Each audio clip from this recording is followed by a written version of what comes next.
Muy buenas noches y bienvenidos a este programa en el martes 10 de agosto. Qué gusto que nos esté acompañando Criterios una vez más para todos ustedes, amigos televidentes, y como se los dije ayer, pues estaré acompañándoles en esta semana, ya que nuestro compañero Francisco Godoy está indispuesto de salud.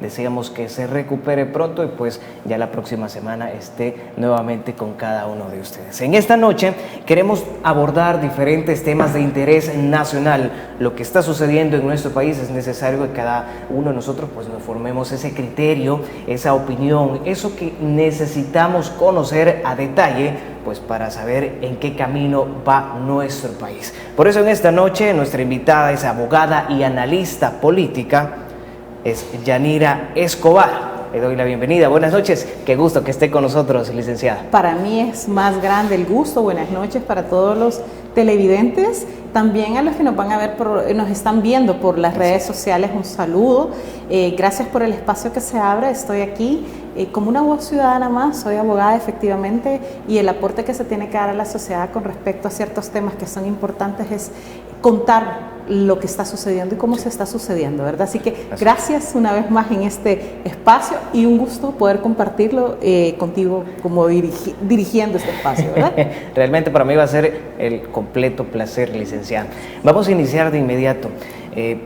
Como se sabe, ayer se cumplieron 100 días de pues el periodo de esta Asamblea Legislativa, 100 días importantes para esta nueva legislatura, cosas que hay que destacar. Pues la mayoría de los diputados, los escaños los ganó el partido Cian, y pues como sabemos los otros partidos, los que ya comúnmente teníamos en nuestras mentes, derecha e izquierda, pues solamente logró pues muy pocas diputaciones. Sí. Licenciada, ¿qué podemos destacar de estos 100 días de la Asamblea Legislativa? Ya que del 1 de mayo, el día que se tomó posesión, fue pues una asamblea diferente, si lo podemos decir de esa forma.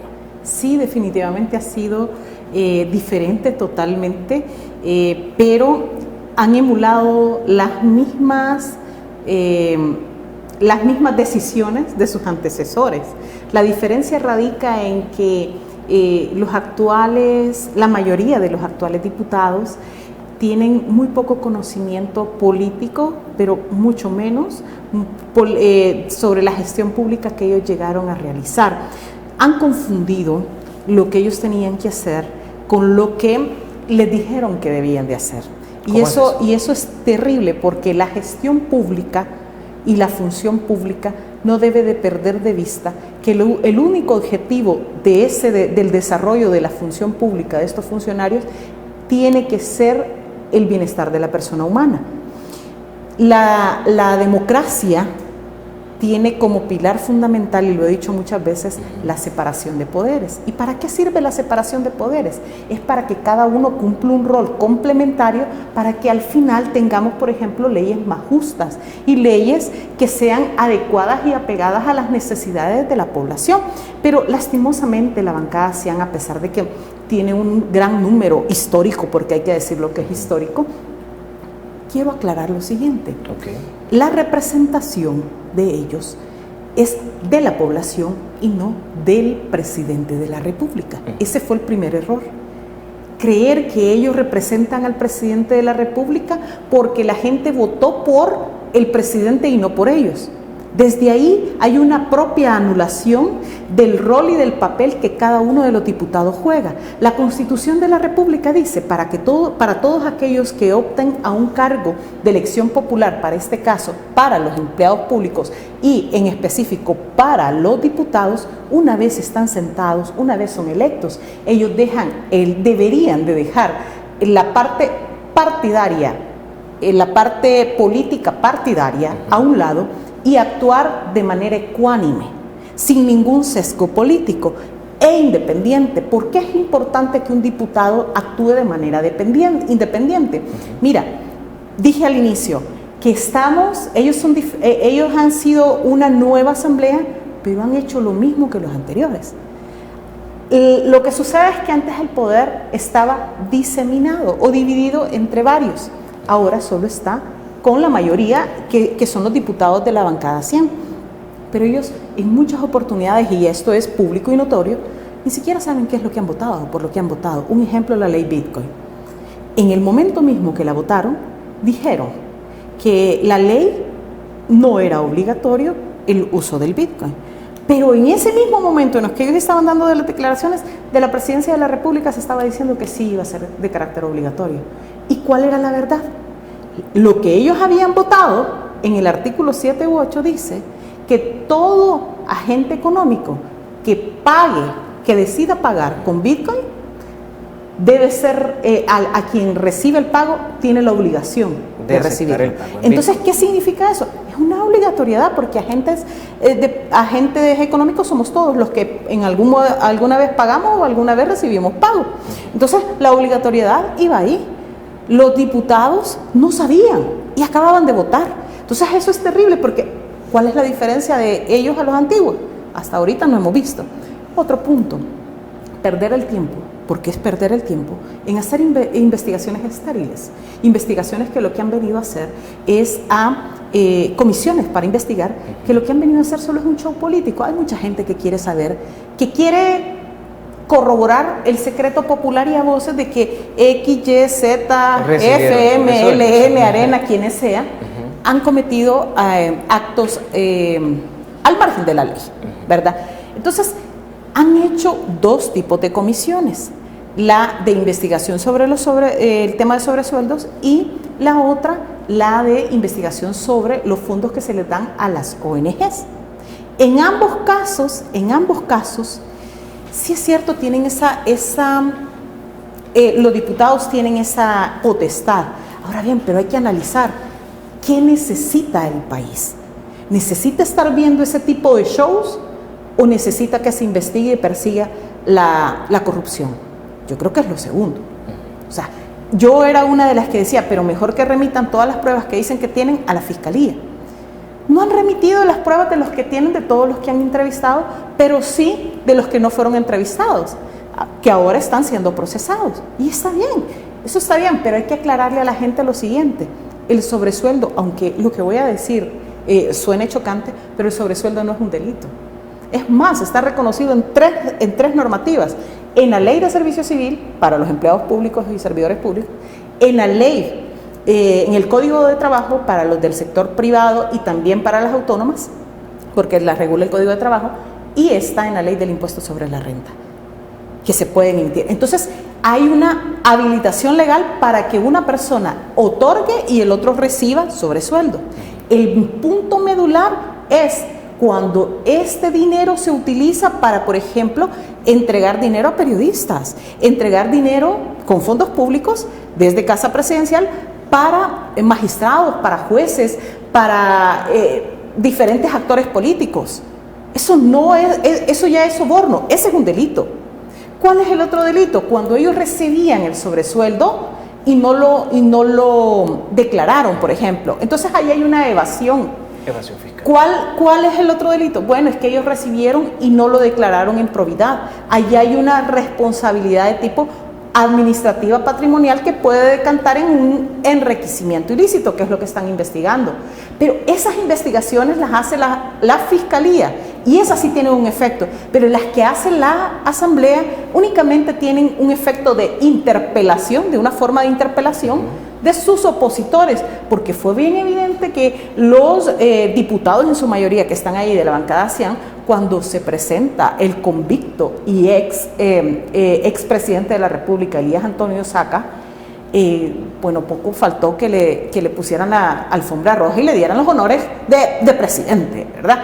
Entonces, siendo él un convicto confeso de actos de corrupción, le llegó a decir con lujo de detalle cómo hacía él para sobornar fiscales, sobornar jueces, sobornar políticos, periodistas, y les dijo para qué lo hacía. Y dijo todavía que eso ya constaba en los pasajes del proceso judicial. Pero hizo alarde de algo que a mí me pareció tan nefasto de los diputados. ¿Y por qué lo estoy diciendo? Lo digo como abogada, pero también porque conozco la gestión pública de los diputados. Les dijo a los diputados, así de sencillo, que todo eso, además de constar en el proceso, que todo eso, lo que sucedió es que él estaba siendo condenado, fue condenado porque los jueces no le permitieron que él presentara una prueba que iba a ser de descargo.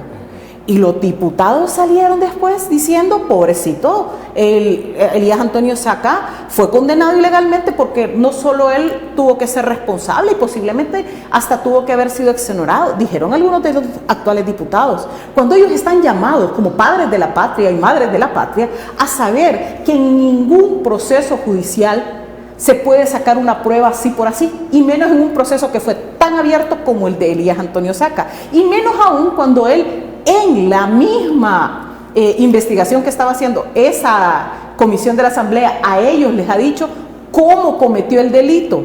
Estás hablando de un convicto confeso. Entonces, ¿cómo le podés creer que él es inocente?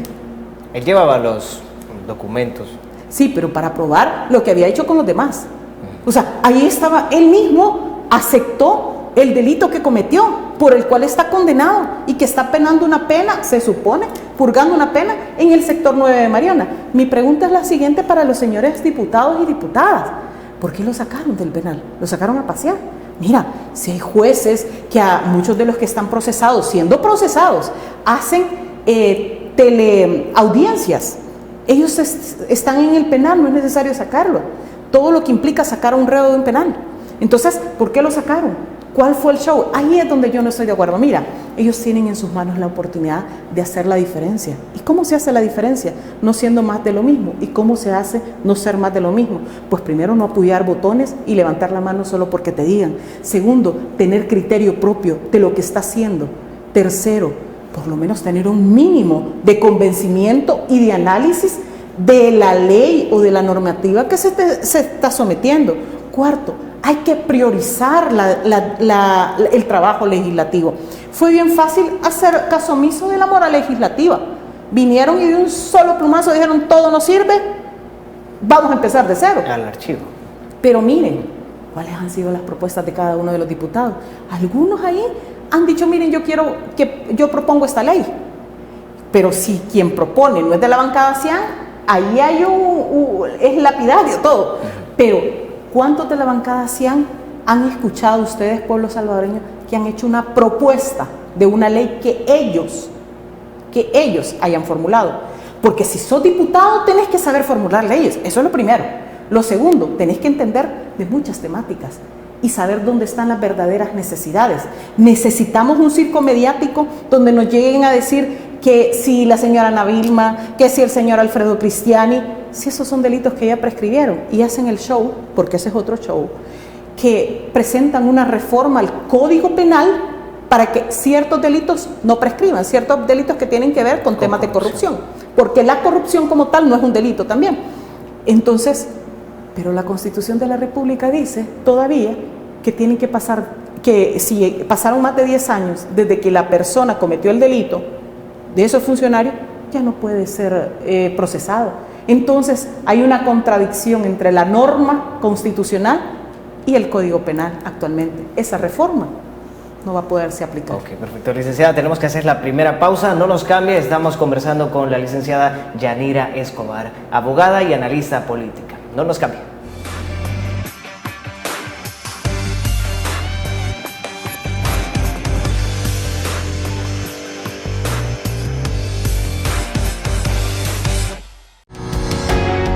Samvar, una empresa que cree en la sostenibilidad ecológica y en la cultura de productos biodegradables en El Salvador, decididos a proveer las mejores soluciones en limpieza, porque cuidar el medio ambiente es tarea de todos.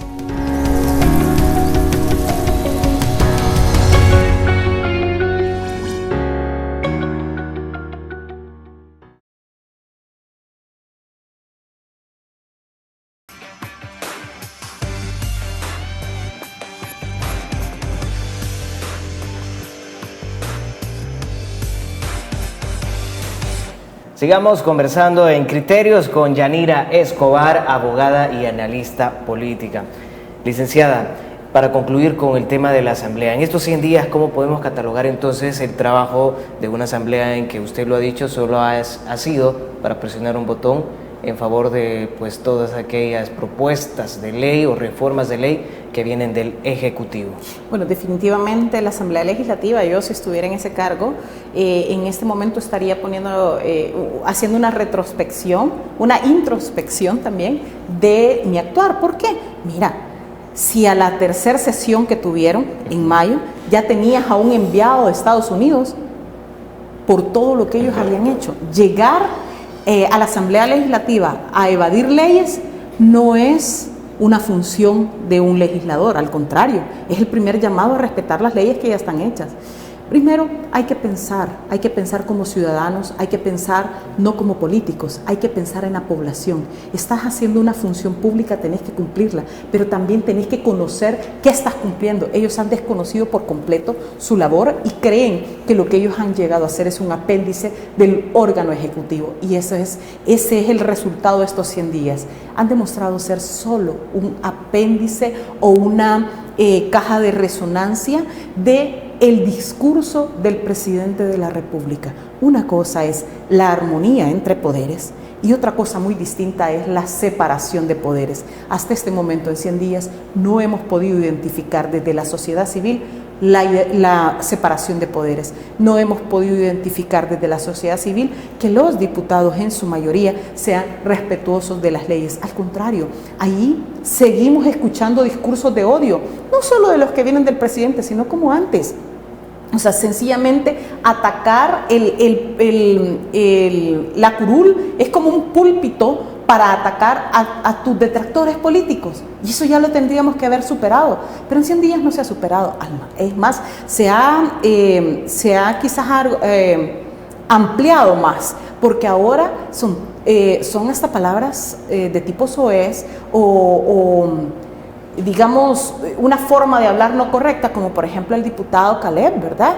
Que cuando le dice en la penosa intervención que él tuvo en esa comisión, le dice dónde se pasó tal proceso. Terrible, pero se lo dice con una connotación bastante vulgar, no como una pregunta que fuese pregunta. Entonces, la Asamblea Legislativa a los salvadoreños nos tiene mucho todavía que cumplir, porque está haciendo más de lo mismo, pero lo hace con nuevas ideas. ¿Cómo lo hace con nuevas ideas?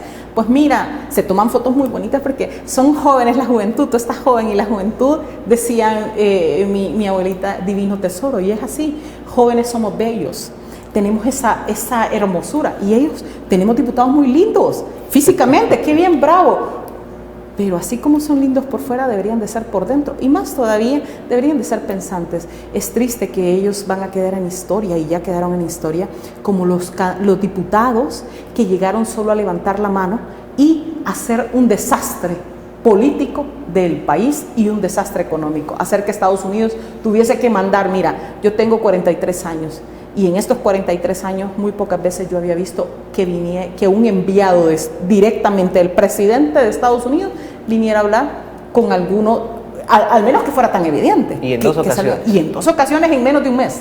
Entonces, desde ahí hay que ponerse a pensar. Segundo, fue la bancada golpista. Fue una revancha. Llegaron a quitar a los funcionarios que no le gustaba, a los funcionarios de segundo grado que no le gustaban. Mira, hubieran hecho la elección, creo que vamos a hablar más adelante de ese tema, sí, del tema de la elección. Hubieran hecho la elección, hubieran dejado y hubieran dicho, no estamos de acuerdo con el actual fiscal ni con la actual sala. Entonces, creemos como diputados que vamos a abrir el proceso de selección. Y hubiesen hecho eso.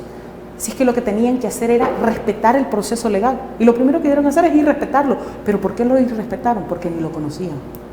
No obstante que hay muchos abogados, y solo cierro con esto. Por ejemplo, la diputada Alexia está hablando del tema de de enviar connacionales nuestros a que cumplan penas a otros países.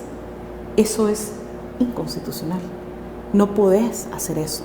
No lo puedes hacer, y para hacerlo tenés que tener un convenio. La diputada conoce muy poco del tema y creo que ese solo es un ejemplo de todo el desconocimiento que han mostrado muchos de ellos respecto a muchos de los grandes temas que están tocando. Así que yo hago un llamado para que la función legislativa se desarrolle con independencia, con mucha moralidad, con mucha ética y sobre todo y ante todo con mucha responsabilidad social. Ok, licenciada, como en estos 100 días es de la actual legislatura, ¿cómo quedan entonces los otros partidos políticos, no los del oficialismo, cómo quedan en estos momentos? 100 días que aún faltan, pues años, meses.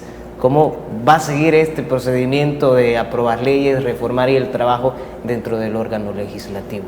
Pues mira, buena parte de la población, de ese 27% que llegó a votar en febrero de este año, buena parte votó por la bancada 100, ¿verdad? Tienen los representantes en los que confiaron. Lastimosamente, la representatividad ya no existe en este país. La Asamblea Legislativa no hay una representatividad. Yo no me siento representada y los que pudiesen hablar son voces que son calladas. Cuando tenés al mismo presidente de la República dándoles el sobrenombre de esquineros, desde ahí perdimos la independencia, desde ahí perdimos la moralidad notoria del señor presidente de la República, ciudadano presidente, cuando se refiere a otro funcionario de otro órgano de Estado, en ese sentido peyorativo, algo que es un irrespeto. Entonces, mira, ¿qué es lo que ha pasado? La verdadera oposición no existe en la Asamblea Legislativa, pero existen voces, y eso sí, existen todavía voces que quieren ser calladas también, pero yo hago un llamado a estas voces: no se callen. Hay mucha gente que lo estamos apoyando y no necesariamente ahora ya no hay que hablar de ideologías políticas, ya no hay que hablar de partidos políticos, ahora hay que hablar de una oposición a un régimen que se está instaurando. Le guste o no a muchos, esto es un régimen. ¿Y por qué es un régimen? Mira, se está concentrando el poder. Ahora el tema del FODES, ese tema no lo han hablado los diputados, importantísimo. ¿Qué es lo que está sucediendo? Están llevando a la quiebra al gobierno local. ¿Y qué implica eso? Una dependencia del gobierno central. La autonomía municipal está quedando al margen y los diputados no están haciendo nada. No obstante que hay una ley expresa que manda al órgano ejecutivo directamente a que dé dinero, que transfiera dinero a las alcaldías, y no lo está haciendo. ¿Y tú estás viendo ahorita a algún diputado de la bancada se han preocupado por eso? No. ¿Y por qué no están preocupados? No les interesa. No entienden el mecanismo del FODES y creen, solo la versión que les han mandado, que el FODES era utilizado para los políticos. Mira, para la política partidaria. El peor error que cometemos los salvadoreños y salvadoreñas es generalizar. Cuando decimos que todos son así, desde ahí estamos anulando la posibilidad de la diferencia. Entonces, yo le apunto a que esta pequeña porción de oposición que ha quedado, dentro de eso es el diputado del PDC, al que hago un llamado para que actúen en representación de aquellos que no votaron por la bancada CIAN, sino que por ellos. Que actúen en ese sentir, porque si no votaron por la bancada CIAN es porque no querían que el presidente de la República decidiera. Esa pequeña esquina tiene una gran connotación a nivel mundial. ¿Y por qué? Es que por ellos sí se votó por rostro, por todos los demás se votó por el rostro de Nayib Bukele, cuando él ya era presidente de la República. Históricamente hay invívita una reelección del presidente de la República. Por eso es que yo creo que en la Constitución, en la modificación, ya ni debería de poner la reelección, si es que ya lo hizo, ¿verdad? Ok. Licenciada, vamos a la pausa. Cuando volvamos, seguimos hablando sobre la Asamblea Legislativa, pero en este caso, facultades que tiene la misma Asamblea, y de lo que se está hablando en estos momentos es de la elección de los magistrados suplentes de la Corte Suprema de Justicia. No nos cambie, que ya volvemos.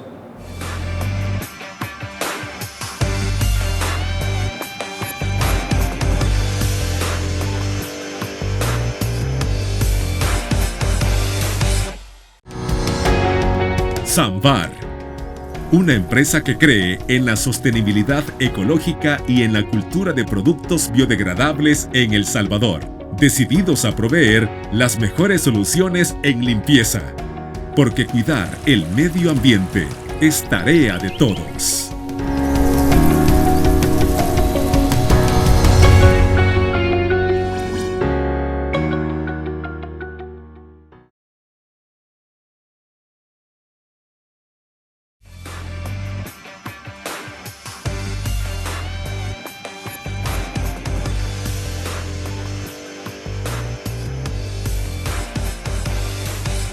Bien, vamos a aprovechar los minutos de los bloques que nos van quedando de este programa. Estamos conversando con la abogada y analista política Yanira Escobar. Licenciada, una de las facultades, ya que estamos hablando del órgano legislativo, es la elección, precisamente como lo dije antes de ir a la pausa, la elección de magistrados, las elecciones de segundo grado, que son Corte de Cuentas, Fiscal General, y en este caso hablamos de los magistrados suplentes de la Corte Suprema de Justicia. Decía el diputado de Arena, Portillo Cuadra, que no se ha cumplido el plazo para esta elección, y se hablaba también de que se podría elegir de una segunda lista de candidatos a ser magistrado. ¿Esto cómo queda? Es que volvemos al mismo punto en cuanto al tema de cómo la bancada CIAN, porque hay que hablarlo como es, que la bancada CIAN está realizando la función legislativa. En su mayoría ha sido evadiendo los procesos legales establecidos y administrativos. En este caso, como lo advierte el diputado representante de Arena, hay un plazo que cumplir, ¿verdad? Un plazo para que ellos sean o reelectos o se abra el proceso, ¿verdad? Sí. Entonces, en cualquier caso, siempre se tiene que abrir el proceso aunque sean reelectos, porque se tienen que someter, tendría que hacerse el proceso, esta lista tendría que salir de aquellas que ya fueron propuestas por los órganos competentes, que para este caso es el CNJ. Entonces, lastimosamente, los diputados, en su mayoría las de la bancada CIAN y también Gana, pareciera que desconocen todos estos procesos legales y únicamente están siguiendo un guión que les están dando.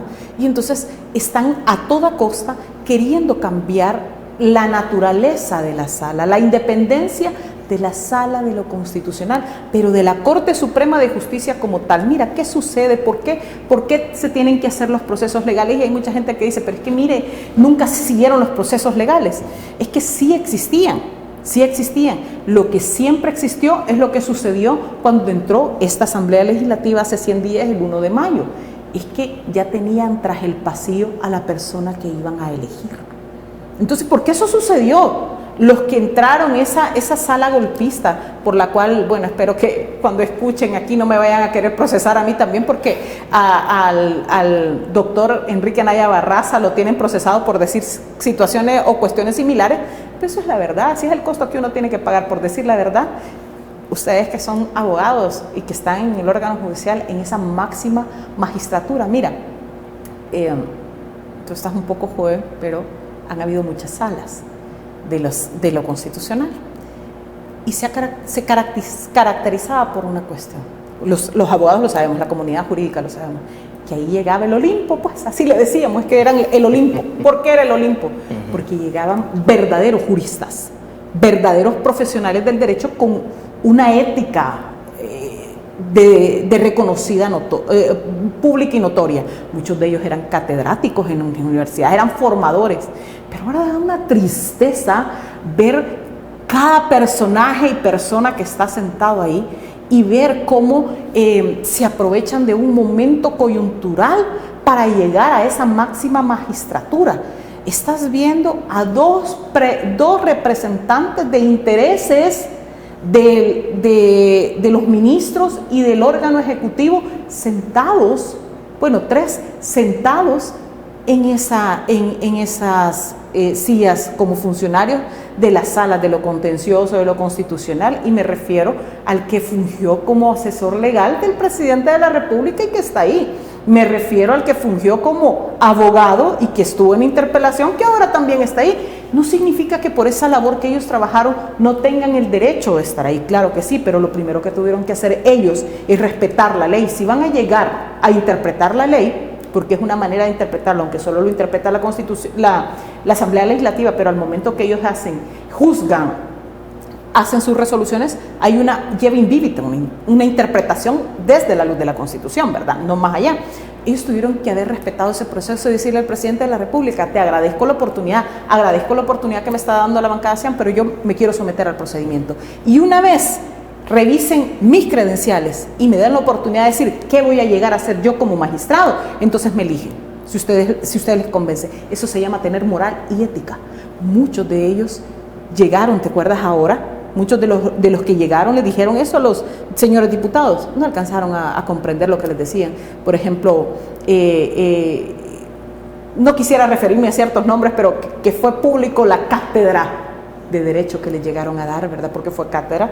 La comunidad jurídica a la que pertenezco, lo primero que tenemos que hacer es respetar y hacer que se respeten los procesos legales, porque el Estado de Derecho es la garantía para que tú y yo estemos sentados aquí hablando. Licenciada, ¿qué entonces qué podríamos esperar sobre esta elección de los magistrados suplentes? El lunes 16 y 23 son las entrevistas y el 31 se realizará la elección de los magistrados. Hay una violentación a los derechos también de las personas que están fungiendo en los cargos. Van a ser removidos y no saben ni por qué razón, porque su plazo todavía no ha terminado. Hay una cuestión que quisiera dejar bastante clara para todos los que nos están escuchando. Miren, son dos más bien. Lo primero, los empleados públicos que están trabajando en cualquier institución de gobierno, en cualquier municipalidad, ellos trabajan para la municipalidad o para el Estado, no para un funcionario público, no se deben a un funcionario público. Lo segundo, por lo tanto, no son cargos políticos. Lo segundo es que cuando usted está ejerciendo una función pública y hay una sustitución de funcionarios, el que viene responde por lo que hizo el anterior, sí, hasta cierto punto, si no se desliga, pero no puede venir y decir que el que hizo el proceso anterior está malo y que por eso los que fueron electos son malos. No, tienen que dar la oportunidad del desarrollo del trabajo. Y si estas personas en el desarrollo de su función pública se ve que ellos no están cumpliendo su deber y su función y su competencia y que no están con la capacidad idónea en el cargo, entonces haces una elección. Ahí es una verdadera elección, aunque existe un plazo, pero esa es una verdadera justificación de por qué voy a elegir, aunque hay un plazo. Pero ahorita no tenemos eso. Están sencillamente eligiendo porque estos no me parecen, no van conmigo, o al menos no han manifestado que me apoyan como bancada CIAN. Eso es lo que está sucediendo. Entonces nunca va a ser legal algo que se está haciendo al margen de la ley. Ok. Licenciada, otro de los temas que es importante que mencionemos, y se habla mucho sobre esto de la reforma a la ley de pensiones, sobre todo en un contexto en que pues se ha pedido un crédito al FMI y no se tiene un acuerdo. Ya han pasado 5 meses y aún no hay luz sobre este acuerdo. ¿Qué sucedería con esta reforma en estos precisos momentos en que hablamos que no hay un acuerdo con el Fondo Monetario Internacional con las pensiones? Gracias por el tema, es sumamente importante. Ese es un verdadero tema de nación. Mira, voy a explicarlo no con palabras técnicas, sino que de la forma más sencilla, para que todos comprendamos ante lo que estamos y cada uno tome el criterio y la decisión respecto a lo que se está haciendo por parte de las autoridades. Lo primero, existe una ley que se llama Ley del Sistema de Ahorro para Pensiones, que es la ley SAP, que vino a sustituir al sistema de pensiones que existía antes. Antes el sistema de reparto, que le llama, estaba siendo administrado por la UPIS, que es la Unidad de Pensiones del Seguro Social, y por el INPEP.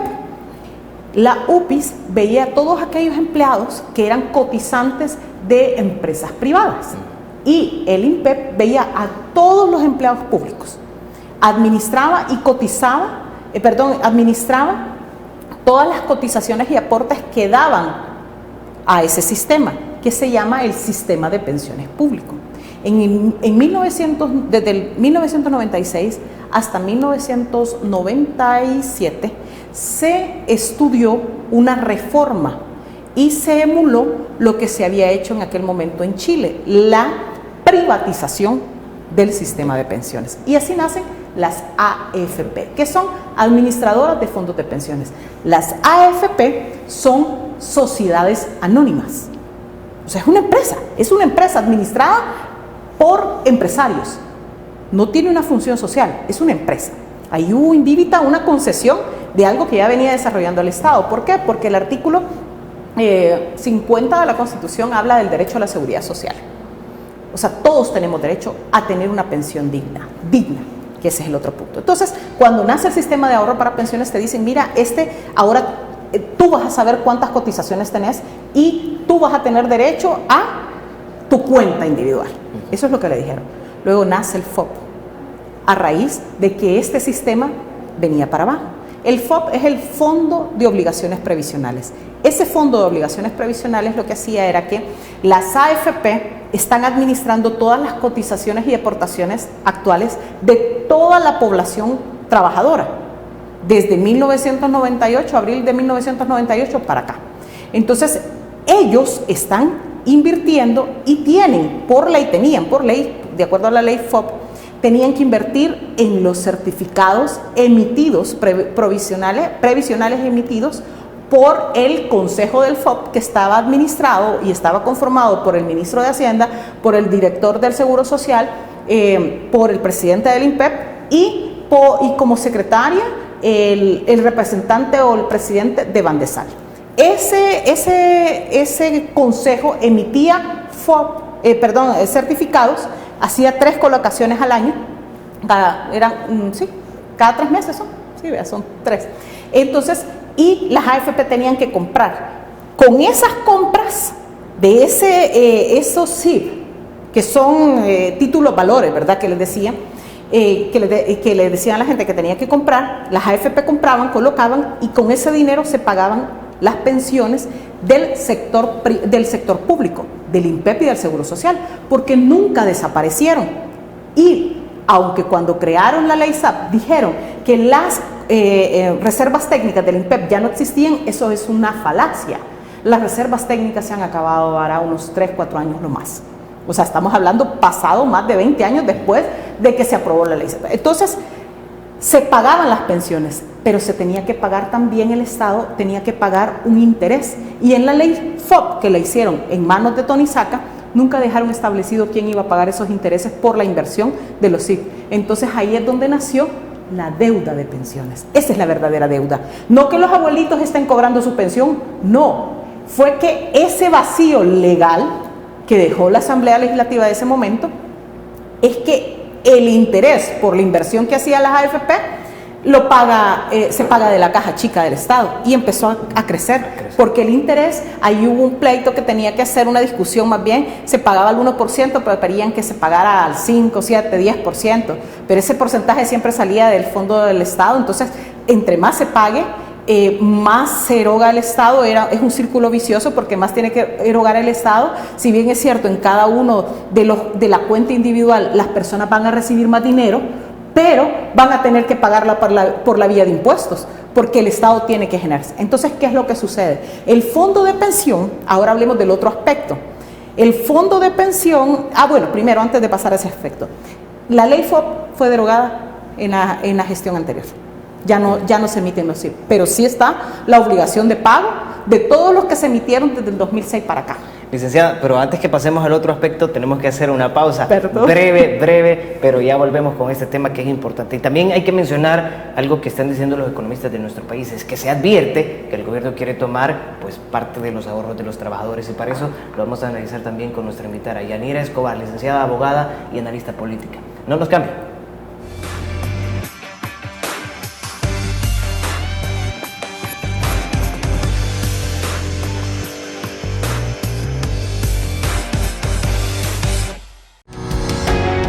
Samvar, una empresa que cree en la sostenibilidad ecológica y en la cultura de productos biodegradables en El Salvador, decididos a proveer las mejores soluciones en limpieza, porque cuidar el medio ambiente es tarea de todos.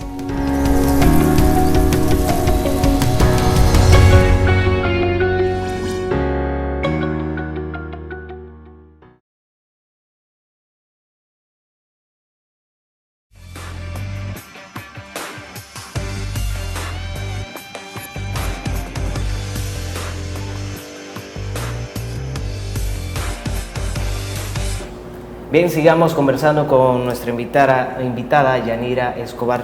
Licenciada, hablábamos sobre esta reforma al sistema de pensiones, un tema bastante controversial, que es necesaria esa reforma.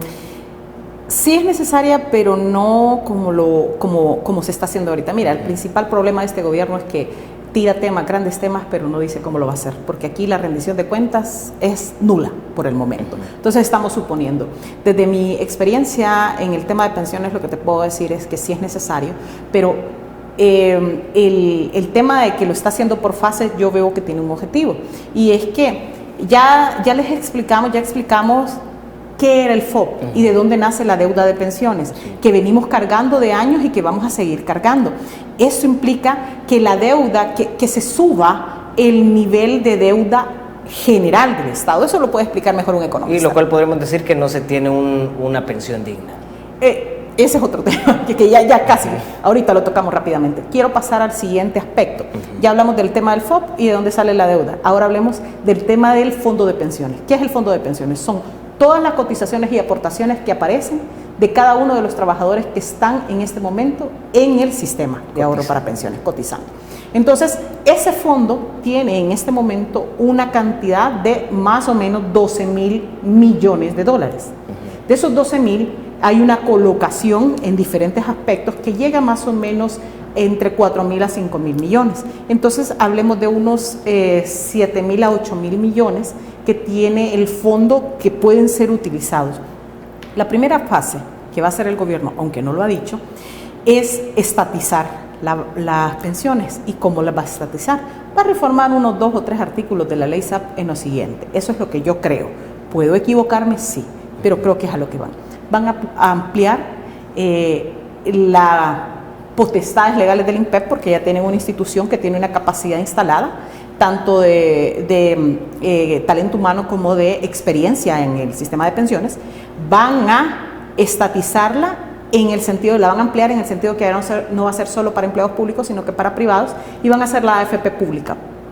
No van a desaparecer por el momento las AFP, no creo que vayan a apuntarle a eso, sino que vamos a subsistir el sistema mixto con el sistema privado. Y entonces va a haber una disposición del Estado, del gobierno de El Salvador, de esos casi 8.000 millones de dólares, para poderlos utilizar, como por ejemplo, en diciembre de este año se tienen que pagar 10.000 millones de dólares de préstamos que se tienen, de los que se tenían desde años y de los que se han venido adquiriendo. Hay una mezcla, ¿verdad? Entonces, ahí van a tener, pongámosle 7.000 millones de dólares, solo tienen que buscar 3.000 millones. Y esos 3.000 millones, pues lo van a hacer, mira, han reformado la ley del presupuesto y pueden salir de muchas partes. Pero del fondo de pensiones, fácil pueden obtener 7.000 millones de dólares. ¿Qué va a significar eso para nosotros, para los que estamos cotizando? Pues mayor cosa no va a significar. Va a ser el problema para los que se van a ir a pensionar, los que ya están a punto de pensionarse. Va a ser un problema para los que quieren ir a retirar sus fondos. Todos ellos van a tener un problema. ¿Por qué? Porque el que utilice esos fondos, el gobierno implica que la bolsa va a bajar. Y entonces las AFP no van a tener cómo resarcir esa obligación. Entonces, ese problema va a ser medular. Ahí está el primer problema. El segundo, las pensiones de los actuales, de los que están ahorita, no van a poder ser revalorizadas, no va a haber dinero. Okay. Aunque no tiene que ver eso con el fondo de pensiones, pero es mentira, es falso que por solo estatizar las pensiones, usted va a tener una mejor pensión. La pensión digna, hay estudios aquí en El Salvador, grandes y desde hace años, que están diciendo que para poder usted tener una pensión digna, debería de cotizar lo mismo que está ganando en el salario. ¿Por qué? Porque hay una devaluación y además de eso, con la última reforma que hubo en el 2017, se les da el 35% de lo que usted ganó. Entonces, desde ahí hay un ingreso que baja en más de un 60%. Si usted antes ganaba $1,000, ahora ya no va a tener de pensión $1,000. Va a tener 500, 400 dólares por ahí, de acuerdo a muchas cuestiones que se pagan. Entonces, esa es la realidad, eso es lo que está pasando. Quisiéramos saber cuál es la reforma que plantea el gobierno, aunque sea en la primera fase. Yo hago un llamado al gobierno de la República que actúe con responsabilidad y ponga los planes, que los ponga en su sitio web, para que cualquier ciudadano pueda llegar y descargar para saber qué es lo que está haciendo.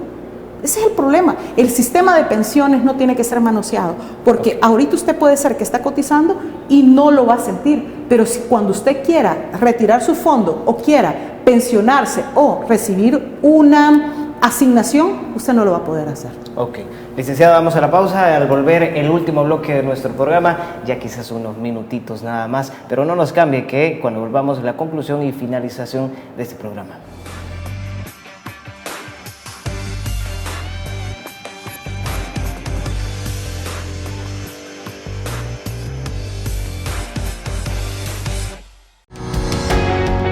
Samvar, una empresa que cree en la sostenibilidad ecológica y en la cultura de productos biodegradables en El Salvador, decididos a proveer las mejores soluciones en limpieza, porque cuidar el medio ambiente es tarea de todos.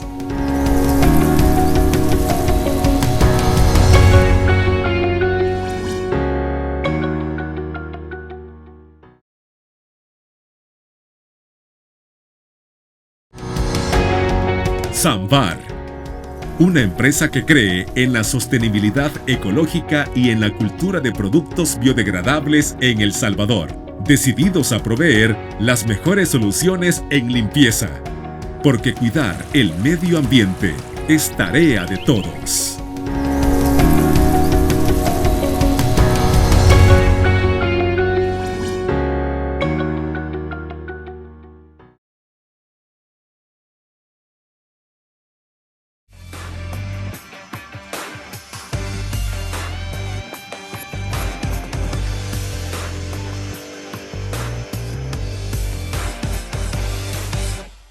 Gracias por seguir con nosotros. Licenciada, la pregunta rápida, breve y concisa. ¿Se necesita entonces de inmediato esa reforma al sistema de pensiones? Se necesita hacer una reforma integradora y se necesita hacer una reforma no partidaria, ni tampoco una reforma lejos de la parte técnica. Hay que hacer una reforma consensuada, consultada desde la perspectiva técnica, económica y social, dejando aparte lo partidario político. Ok, perfecto. Licenciada, gracias por habernos acompañado en esta noche. Bueno, gracias a ustedes por la invitación y estoy a la orden. Ok, perfecto, gracias. Gracias, por supuesto, a usted, amigo televidente, gracias por estar pendiente siempre de Criterios por Canal 8 de lunes a viernes a las 8 de la noche. Que tenga una feliz noche y nos veremos el día de mañana a la mitad de la semana. Ya bien rápido va pasando. Bendiciones.